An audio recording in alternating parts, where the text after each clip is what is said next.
Ladies and gentlemen, welcome once again to the Rogers Kakasungura YouTube channel. A big thank you for the support you're granting this platform. Today, the Cabinet Secretary for Treasury, John Mbadi, who came to Kenya Kwanza as an economist, who came to Kenya Kwanza to rescue its financial status. You remember when John Mbadi was joining the government, how he said, those of you who watched his vetting in parliament, those of you who watched his speeches, he told the people of the Republic of Kenya, I am a long-serving economist and I understand these things very well.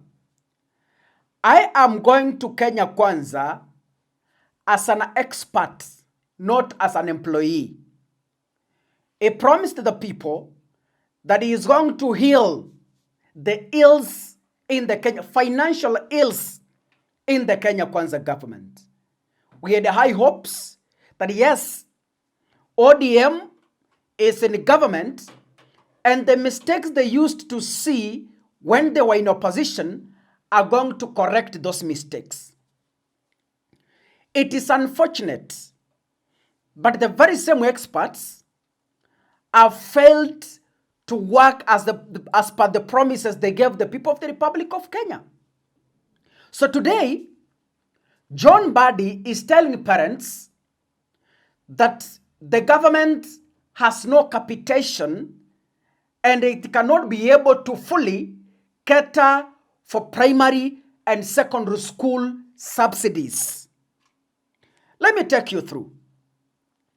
When I posted this on my Facebook page, I saw people asking, when did we have free education in the Republic of Kenya?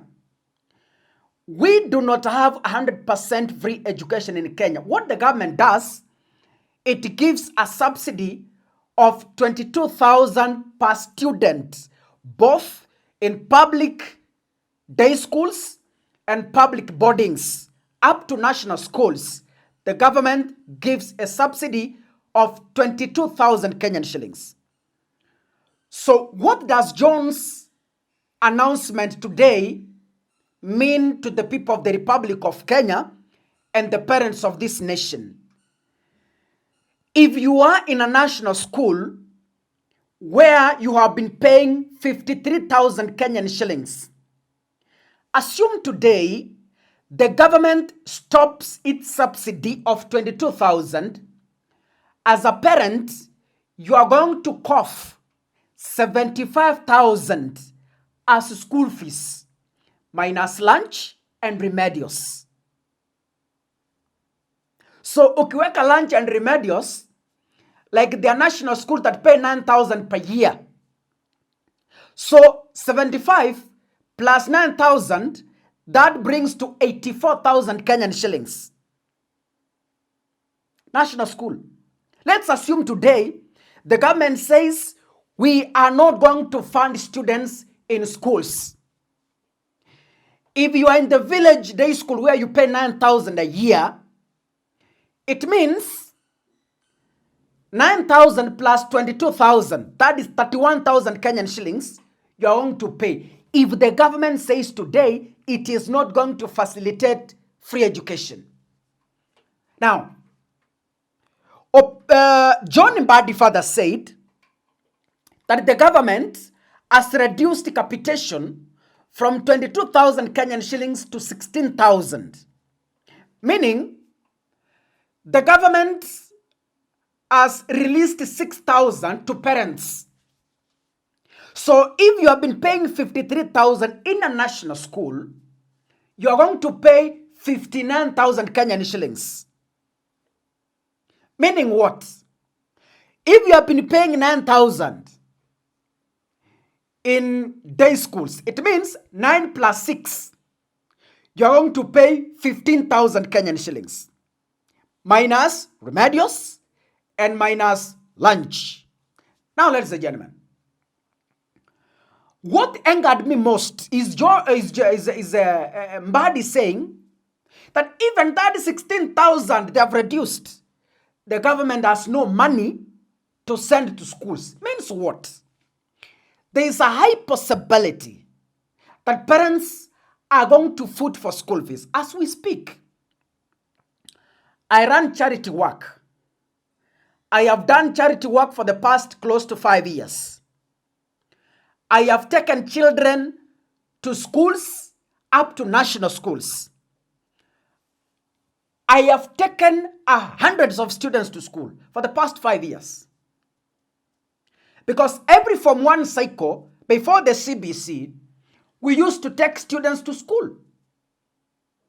I know what parents go through when raising school fees. Even with 22,000 as a subsidy, there are parents who could not afford school fees. Ninachukua mwanafunzi shule Form 1, nilikuwa nileta michango mingine hapa kwenu. We pay school fees from Form 1, Form 2, Form 3 until Form 4. Parent hata kuraise pocket money ya 1,000 is a problem. Lakini mtoto amepita mtihani. If parent could not be able to raise the past capitation, I am worried our parents are going to raise this one because the government keeps on withdrawing from funding education. And what is so fun in this country is we can be able to raise money to renovate State House, but we cannot raise money for our kids in schools. Ironical. As a government, the government is able to run empowerment programs across the Republic of Kenya. But it cannot be able, like today, I saw the CS for Energy, Opio Wandai, they were in Kitutu Chache North in Kisii today. I saw them. They were hosted by the Kisii Women Representative, Honorable Doris Donya. They are able, Kindiki is able to get finances to travel the whole country, running empowerment programs, giving tokens. But they cannot be able to send 6,000 capitation to our schools. It is ironical. The president has a budget to traverse the whole country campaigning. Lakini pesa ya wanafunzi ya darasani inakosekana. Jameni ndogo zangu wa Kenya. From a fair perspective, without being biased, allow me to ask this question.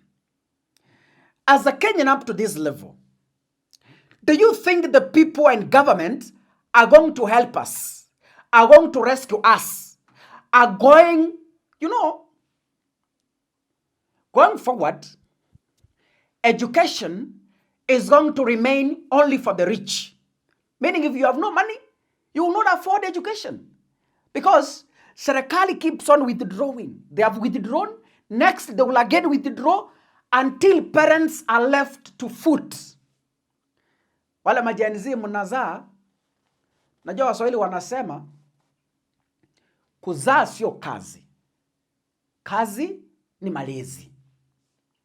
So those Gen-Zs who are still giving birth, just understand that the government keeps on withdrawing funding. Kama kuna mzazi yako na watoto wawili, tuseme national school, na mnaenda kulipa,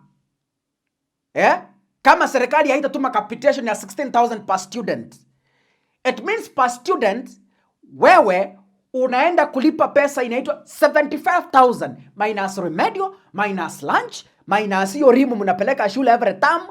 Hiyo tu ni ile school fees unaenda unalipa kwa account ya shule. 75,000 Kenyan shillings. Ladies and gentlemen, do we have a government?